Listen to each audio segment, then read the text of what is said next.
सभी को good morning साथियों। और आज क्लास 6 में सभी का स्वागत है। हमने देखो अरब सागर की नदियां पढ़ ली थी और बंगाल की खाड़ी की नदियां भी पढ़ ली थी। आज हम बात करने वाले हैं भाई आंतरिक प्रवाह की नदी के बारे में। चलिए देखिए, पहले घग्गर नदी, इसके बारे में बात करेंगे। घग्गर नदी के बारे में बात करेंगे तो पहले देखिए भाई घग्गर नदी के बारे में बात करते हैं। देखिए तो घग्गर नदी है, इसको हम क्या क्या नाम, इसको उपनाम देखिए तो दिवस्वती नदी, क्या क्या बोलते हैं इसको, दिवेशनती नदी भी बोलते हैं इसको, और बोलते हैं इसको सोत्तर नदी, क्या बोलते हैं, सोत्तर नदी भी इसको बोलते हैं, और बोलते हैं इसको मृत नदी, मृत नदी भी इसको बोलते हैं, और बोलते हैं प्राचीन सरस्वती, प्राचीन सरस्वती भी किसको बोलते हैं, घग्गर नदी को बोला जाता है। सरस्वती नदी, सोत्तर नदी, मृत नदी और प्राचीन सरस्वती नदी किसको बोलते हैं, घग्गर नदी को बोला जाता है। इसका जो उद्गम होता है, देखिए इसका जो उद्गम होता है, उद्गम होता है शिवालिक की पहाड़ी। कहाँ से होता है, शिवालिक की पहाड़ी से इसका उद्गम होता है। शिवालिक की पहाड़ी, कालका माता, कालका माता का मंदिर इस पहाड़ी पे, तो शिवालिक की पहाड़ी, कालका माता, हिमाचल प्रदेश।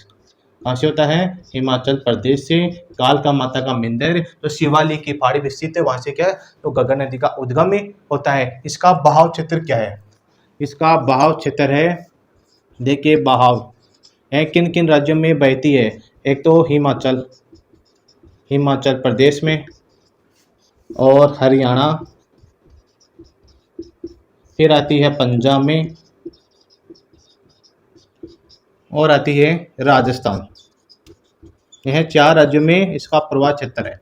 हमको बात करनी है राजस्थान के किन किन जिलों में प्रवाहित होती है। तो राजस्थान में पहले आती है हनुमानगढ़, कहाँ, हनुमानगढ़ में यह प्रवेश करती है। फिर गंगापुर, श्री गंगापुर, श्री गंगानगर, गंगापुर नहीं, श्री गंगानगर, गंगानगर, और फिर अनूपगढ़,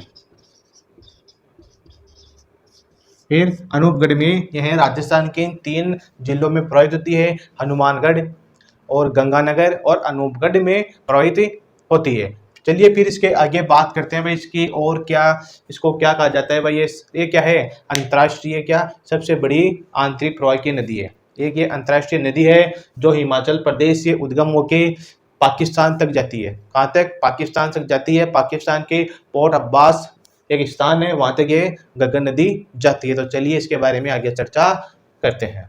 फिर देखिए दोस्तों, जो घग्गर नदी है यह राजस्थान की एकमात्र क्या अंतर्राष्ट्रीय नदी है जिसका अंतिम स्थान पोर्ट अब्बास पाकिस्तान है। क्या है, देखिए घग्गर नदी, इसका तो अंतिम स्थान, अंतिम स्थान, अंतिम स्थान कहाँ से है, फोर्ट अब्बास। फोर्ट अब्बास कहाँ पे स्थित है, पाकिस्तान। कहाँ स्थित है फोर्ट अब्बास, पाकिस्तान। इसका जो अंतिम स्थान है वह कहाँ तक है, पाकिस्तान तक है। यह क्या है, आंतरिक प्रवाह की क्या सबसे बड़ी नदी है, लेकिन क्या है, अंतर्राष्ट्रीय नदी है। देखिए इस नदी पे सभ्यता भी है, इस नदी पे सभ्यता है। अब देखिए सभ्यता कौन कौन सी है, इस नदी के सभ्यता भी है। देखिए एक तो जाएगी कालीबंगा, कालीबंगा सभ्यता है, और हो जाएगी पीलीबंगा, और रंगमहल। ये क्या है, सब घग्गर नदी के किनारे स्थित है। तो कौन से जिले में है, हनुमानगढ़। किस जिले में है, हनुमानगढ़। इस नदी के किनारे एक दुर्ग भी है। क्या है, इस नदी के किनारे एक दुर्ग भी है, उस दुर्ग का नाम है बठनेर का दुर्ग। क्या नाम है, बठनेर दुर्ग। वह कहाँ स्थित है, वह हनुमानगढ़ में स्थित है। कहाँ स्थित है ये, हनुमानगढ़ में ये स्थिति है। देखिए हनुमानगढ़ में जब इसका जल प्रवाहित होता है तो उसको क्या कहते हैं, हनुमानगढ़ में जल प्रवाह को, हनुमानगढ़ में, देखिए हनुमानगढ़ में जल प्रवाह को, जल प्रवाह को क्या कहते हैं, नाली या पाट। जब हनुमानगढ़ में घग्गर नदी का पानी प्रवाहित होता है तो उसको नाली या पाट कहा जाता है। देखिए पाकिस्तान में इसका प्रवाह क्षेत्र को क्या कहते हैं, पाकिस्तान में प्रवाह क्षेत्र को, पाकिस्तान में प्रवाह क्षेत्र को क्या कहते हैं? हक्करा। याद रखना, जब ये पाकिस्तान में प्रवेश करती है और पोर्ट अब्बास तक ये जाती है उसको क्या कहते हैं? हक्करा कहते हैं।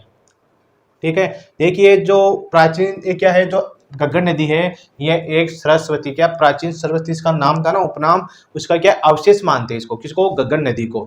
ये राजस्थान से वह नदी है, एकमात्र नदी है जो हिमालय से निकलकर आने वाली एकमात्र नदी है। क्या है? हिमालय से निकलकर आने वाली एकमात्र नदी है। चलिए, ये थी हमारी घग्गर नदी। फिर हम बात करते हैं भाई कांतली नदी के बारे में। देखिए कांतली नदी, देखिए दोस्तों, कांतली नदी, इसका जो उद्गम होता है वह खंडेला की पहाड़ी से होता है। इसका जो उद्गम होता है, इसका उद्गम देखिए खंडेला की पहाड़ी से। खंडेला की पहाड़ी से क्या इसका उद्गम होता है? खंडेला की पहाड़ी कहाँ स्थित है? सीकर। कहाँ स्थित है खंडेला की पहाड़ी? सीकर में स्थित है। इसका जो बहाव क्षेत्र है वह किन किन जिलों में है? देखिए कांतली नदी का बहाव क्षेत्र, बहाव क्षेत्र किन किन जिलों में है? देखिए इसका बहाव क्षेत्र एक तो जाएगा सीकर में, और हो जाएगा झुंझुनू। सीकर, झुंझुनू, एक और है नीम का थाना। तो सीकर और झुंझुनू, एक हो जाएगा नीम का थाना। यह 3 जिलों में बहती है। 3 जिलों में इसका बहाव क्षेत्र है, सीकर, झुंझुनू और नीम का थाना। इसकी जो ये क्या है, राजस्थान की तो पूर्ण बहाव से तो सबसे लंबी नदी है। पूर्ण बहाव से सबसे लंबी नदी, या पूर्ण रूप से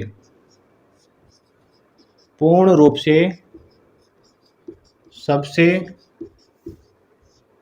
लंबी नदी है। ये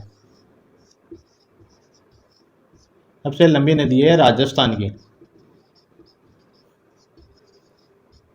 ठीक है, ये देखो राजस्थान से ही निकल रही है। क्या से निकल रही है?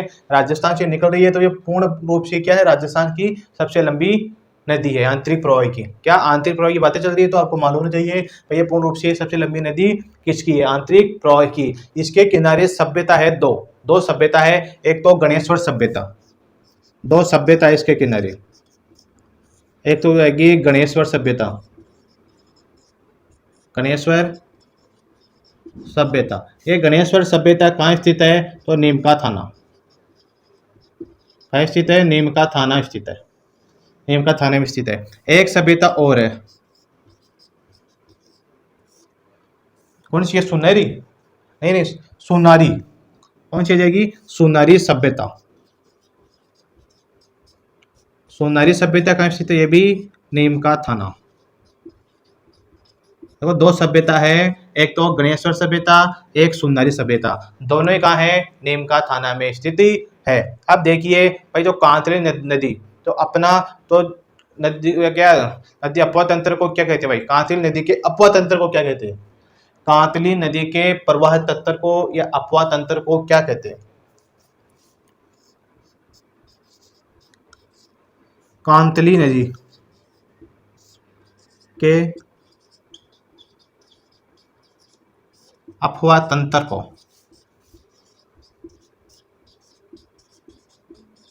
तोरावाटी क्या कहते हैं? तोरावाटी कहते हैं। याद रखना, कांतली नदी के अपवाह तंत्र को तोरावाटी कहा जाता है। ये थी हमारी कांतली नदी। ठीक, देखिए कांकनेई नदी, इसके बारे में बात करेंगे।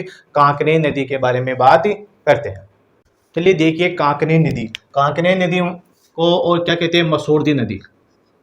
क्या कहते हैं? मसूरदी नदी भी कहते हैं। फिर बात करते हैं इसके उद्गम की। एक कहाँ से उद्गम होती है? कोटड़ी की पहाड़ी से। कहाँ से होती है उद्गम? कोटड़ी की पहाड़ी से। देखिए इसका उद्गम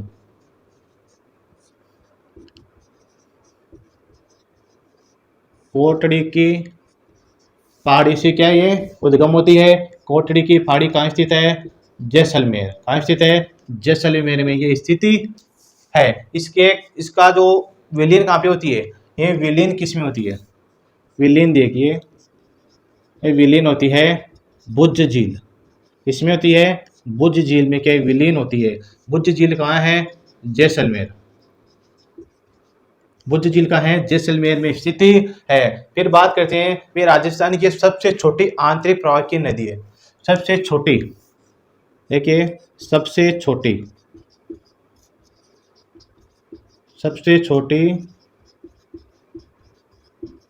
आंतरिक प्रवाह की नदी ये क्या है? तो कांकरी नदी है, वह सबसे छोटी आंतरिक प्रवाह की नदी है। फिर लंबाई पूछे तो लंबाई कितनी है? तो 17 किलोमीटर। कितनी है? 17 किलोमीटर इसकी लंबाई है। चलिए फिर बात करते हैं साबी नदी। देखो गग्गर होगी, कांकरी होगी, ये कांकरी होगी। फिर बात करते हैं साबी नदी के बारे में। तो देखिए साबी नदी, ये जो साबी नदी है इसका उद्गम होता है श्योवर की पहाड़ी से। कहाँ से होता है उसका उद्गम? श्योवर की पहाड़ी, श्योवर की पहाड़ी से क्या का उद्गम होता है। श्योवर की पहाड़ी कहाँ स्थित है? कोटपुतली। श्योवर की पहाड़ी कहाँ स्थित है? कोटपुतली में स्थित है। इसका बहाव क्षेत्र है राजस्थान और हरियाणा। बहाव देखिए इसका राजस्थान और हरियाणा। यह राजस्थान की एकमात्र नदी है जो हरियाणा में जाती है। राजस्थान का इसका बहाव क्षेत्र देखिए, राजस्थान में इसका बहाव क्षेत्र हो जाएगा, एक तो कोटपुतली हो जाएगा, एक हो जाएगा खेरतल तिजारा, एक तो हो जाएगा कोटपुतली और हो जाएगा खेरतल तिजारा। ये क्या है?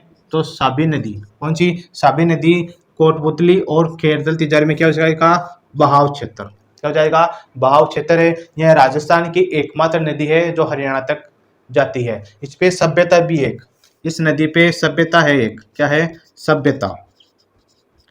कौन सी सभ्यता है? जोधपुरा। कौन सी सभ्यता है? जोधपुरा सभ्यता है। ये कहाँ है? कोटपुतली। कहाँ है? कोटपुतली में। देखो यहाँ पे जोधपुरा जो सभ्यता है, यहाँ पे अवशेष मिले थे। क्या मिले थे? अवशेष मिले थे। किसके मिले थे? हाथी दांत। हाथी दांत के अवशेष जो जोधपुरा सभ्यता से मिले थे। याद रखना, तो जोधपुरा सभ्यता कहाँ स्थित है? कोटपुतली में। कहाँ स्थित है? कोटपुतली में स्थित है। यहाँ हाथी दांत के क्या अवशेष मिले थे। फिर देखिए भाई रूपा रेल नदी, किसके बारे में बात करेंगे? रूपा रेल नदी के बारे में बात करते हैं। चलिए दोस्तों फिर देखिए रूपा रेल नदी। कौन सी आ गई? रूपा रेल नदी। रूपा रेल नदी। चलिए रूपा रेल नदी के बारे में बात करते हैं। इसको रूपनारायण भी बोलते हैं। क्या बोलते हैं? रूपनारायण। जो रूपा रेल नदी को रूपनारायण भी बोलते हैं और वराह नदी भी इसको ही बोलते हैं। वराह नदी भी इसको ही बोलते हैं। देखिए जो रूपारेल नदी है उसको रूपनारायण और वराह नदी भी इसको बोलते हैं और इसको लसावरी भी बोलते हैं। और क्या बोलते हैं इसको? लसावरी। ये भी इसको ही बोलते हैं भाई, रूपारेल नदी को भी लसावरी भी बोलते हैं। इसका जो उद्गम होता है उदयनाथ की पहाड़ी से होता है। इसका जो उद्गम होता है उदयनाथ की पहाड़ी से उद्गम होता है, उदयनाथ की पहाड़ी से। उदयनाथ की पहाड़ी कहाँ स्थित है? अलवर। उदयनाथ की पहाड़ी कहाँ स्थित है? अलवर में स्थित है। इसका बहाव क्षेत्र देखिए, इसका बहाव क्षेत्र, इसका बहाव एक तो हो जाएगा अलवर, एक हो जाएगा भरतपुर और डींग। अलवर, एक भरतपुर और हो जाएगा डींग। ये जो बहाव क्षेत्र है ये रूपारेल नदी का बहाव क्षेत्र है। अलवर, भरतपुर और डींग। इस पे सभ्यता भी एक, इस पे सभ्यता है एक। कौन सी है? नौहर सभ्यता। कौन सी है? नौहर सभ्यता। नौहर सभ्यता किस जिले में है? नौहर सभ्यता है वह किस जिले में है? तो वह हो जाएगी भरतपुर में। किस जिले में हो जाएगी? भरतपुर जिले में। ठीक है, सभ्यता है नौहर सभ्यता जो भरतपुर जिले में है। इसकी जलापूर्ति किससे होती है? इसकी जलापूर्ति होती है एक तो सीकरी बांध। सीकरी बांध से इसकी क्या जलापूर्ति होती है? तो सीकरी बांध कहाँ पे है? डींग। कहाँ स्थित है? डींग। एक होती है मोती झील से। मोती झील से। मोती झील कहाँ पे है? भरतपुर। और जो मोती झील को है इसको भरतपुर की जीवन रेखा, क्या कहते हैं, भरतपुर की जीवन रेखा भी किसको कहते हैं, मोती झील को कहते हैं। ठीक है, ये थी हमारी रूपारेल नदी। चलिए फिर बात करते हैं रूपनगढ़ नदी के बारे में। तो देखिए रूपनगढ़ नदी, रूपनगढ़ नदी, इसका उद्गम देखिए, इसका उद्गम होता है सलेमाबाद। कहाँ से होता है, सलेमाबाद से इसका उद्गम होता है। सलेमाबाद कहाँ पे है, अजमेर में। कहाँ स्थित है, सलेमाबाद अजमेर में स्थित है। इसका जो बहाव क्षेत्र है वह कौन कौन सी जगह है राजस्थान में, इसका बहाव क्षेत्र एक तो जाएगा अजमेर और जयपुर ग्रामीण, ये दो जगह में क्या इसका जो रूपनगढ़ नदी है उसका बहाव क्षेत्र है अजमेर और ग्रामीण तो जयपुर ग्रामीण ही है। ठीक है, इसकी विशेषता देखिए, रूपनगढ़ नदी के किनारे क्या है, एक निम्बार्क संप्रदाय की पीठ है। इसके किनारे निम्बार्क संप्रदाय की प्रमुख पीठ है। क्या है, निम्बार्क संप्रदाय की प्रमुख पीठ है, सलेमाबाद में है। वो कहाँ पे है, सलेमाबाद में स्थित है। यह विलीन कहाँ पे होती है, इसकी समाप्ति कहाँ होती है, इसकी विलीन होती है सांबर झील में। कहाँ पे होती है, सांबर झील में। अभी देखना, अगले हम बात करेंगे भाई मेंथा नदी की, तब देखना मैं सांबर झील में जितनी भी नदियाँ गिरती है उसके बारे में बता दूंगा भाई कौन कौन सी नदियाँ के सांबर झील में विलीन होती है। तो फिर आगे देखिए मेंथा नदी। चलिए देखिए आगे मेंथा नदी। चलिए दोस्तों फिर देखिए मेंथा नदी। मेंथा नदी को मिंडा नदी भी कहा जाता है। ये उद्गम होती है मनरपुर की पहाड़ी से। कहाँ से होती है उद्गम,